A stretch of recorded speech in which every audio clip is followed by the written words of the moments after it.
अर्थव्यवस्था के सुधरने की पहली शर्त होती है कि सरकार का राजस्व कितना बढ़ा है और उसमें लगातार इजाफा हो रहा है या नहीं। टैक्स कलेक्शन के मामले में अक्टूबर का महीना गुड न्यूज लेकर आया है। जीएसटी कलेक्शन में लगातार दूसरे महीने बढ़ोतरी दर्ज की गई है। सितंबर में जीएसटी कलेक्शन 4% बढ़ा तो अक्टूबर में 10% तक बढ़ गया। अक्टूबर महीने में कुल 1,05,000 करोड़ रुपए टैक्स कलेक्शन हुए। गुड्स के ट्रांसपोर्ट के लिए जरूरी ई वे बिल भी अक्टूबर में 21% बढ़े हैं। 50,000 से ज्यादा कीमत के सामान को निकालने के लिए जरूरी इन बिल्स की संख्या भी प्री कोविड स्तर पर आ गई है। इसके साथ ही ऑनलाइन भुगतान भी तेजी से बढ़े हैं। ये आंकड़े गवाही दे रहे हैं कि अर्थव्यवस्था में सुधार की अब भरपूर गुंजाइश दिखने लगी है। ई वे बिल में करीब 16 से 17% का ग्रोथ दिख रहा है और जीएसटी के का भी अगर आप फिगर्स देखें तो सितंबर महीने में भी जो कलेक्शन हुआ वो पिछले साल के सितंबर महीने से ज़्यादा था। इसी तरीके से अक्टूबर महीने का भी ग्रोथ अगर हम देखें तो अक्टूबर महीने का भी ग्रोथ जो है पिछले साल के अक्टूबर के ग्रोथ से ज़्यादा है। अगर इन सब आंकड़ों को हम देखें तो हमें लगता है कि जो कोविड का जो इम्पैक्ट था अब वो धीरे धीरे कम हो रहा है।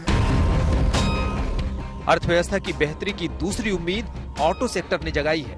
कार और टू व्हीलर्स बाजार में ज्यादातर कार और टू व्हीलर कंपनियों की बिक्री दोहरे अंकों में उछल गई है। इसी के साथ ट्रैक्टर की बिक्री में भी अक्टूबर में तेजी दर्ज की गई। कारों की बिक्री की बात करें तो अक्टूबर में सबसे ज्यादा टाटा मोटर्स की बिक्री 79% हुई है। किया मोटर्स की बिक्री 64% तक गई। मारुति की बिक्री 18% हुई तो हुंडई की बिक्री 13.2% तक। इसके अलावा टू व्हीलर्स बनाने वाली कंपनियों ने तो अक्टूबर में बिक्री के तमाम रिकॉर्ड तोड़ दिए। हीरो मोटोकॉर्प ने अक्टूबर में 8 लाख दोपहिया बेचकर अब तक की सबसे बड़ी बिक्री का रिकॉर्ड बनाया। वहीं बजाज ने भी 5.12 लाख यूनिट्स के साथ सबसे ज्यादा बिक्री का रिकॉर्ड बनाया। वहीं टीवीएस मोटर्स ने भी 22% ज्यादा बिक्री अक्टूबर में ही की है। मैन्युफैक्चरिंग सेक्टर में आए इस उछाल से अर्थशास्त्रियों को लगता है कि अर्थव्यवस्था पटरी पर लौट आएगी।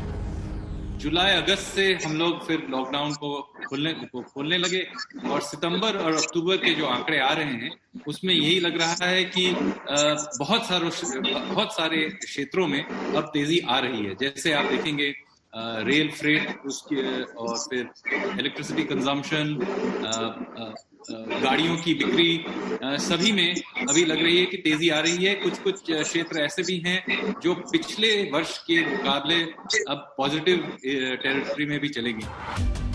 अर्थव्यवस्था के पटरी पर लौटने ही नहीं बल्कि दौड़ने के संकेत पेट्रोल और डीजल की बिक्री में हुई जबरदस्त वृद्धि है। पेट्रोल तो पहले ही प्री कोविड स्तर तक पहुंच गया था, लेकिन अक्टूबर में डीजल की बिक्री भी कोरोना के पहले के स्तर तक पहुंच गई है। अक्टूबर में डीजल की बिक्री 6.6% बढ़कर 61.7 लाख टन पर पहुंच गई है। पेट्रोल की बिक्री अक्टूबर में पिछले साल के इसी महीने के 22.9 लाख टन से बढ़कर 23.9 लाख टन पर पहुंच गई है। लेकिन क्या सरकार डीजल पेट्रोल की कीमत बढ़ाने वाली भी है? इस पर अर्थशास्त्री नहीं बोलते, लेकिन ये जरूर कह रहे हैं कि फिलहाल तो हालात बेहतर दिख रहे हैं। किसी भी क्षेत्र में देख लें, चाहे वो पेट्रोल और डीजल की बिक्री हो, चाहे वो गाड़ियों की बिक्री हो, मोटरसाइकिल की बिक्री हो, कंजम्पशन हो। अभी हम हजारीबाग में बात कर रहे थे, अपने जो यहाँ कई बड़े बड़े जो दुकानदार हैं उनसे हमने पूछा कि अभी जो दशहरा दुर्गा पूजा हुआ है उसमें कैसी आपकी बिक्री रही है। उन्होंने कहा कि नहीं, बहुत ही अच्छी बिक्री रही, पिछले सालों से बेहतर बिक्री हुई है। और अब जो हम लोग स्टॉक बढ़ा रहे हैं दिवाली और छठ पूजा के लिए जो हम लोग तैयारी कर रहे हैं, इसमें हमें पूरा विश्वास है कि मार्केट में, बाजार में और भी बिक्री होगी। नरेंद्र मोदी जिंदाबाद। कहते हैं कि जब मुश्किल घड़ी हो तो मुश्किल फैसले भी लेने पड़ते हैं। प्रधानमंत्री नरेंद्र मोदी ने कोरोना काल में ही कहा था कि मन में ठान लें तो आपदा में भी अवसर मिल जाता है। वही अवसर अब सबूत बन गया है। इतनी बड़ी आपदा भारत के लिए एक संकेत लेकर आई है, एक संदेश लेकर आई है, एक अवसर लेकर आई है। आज तक ब्यूरो।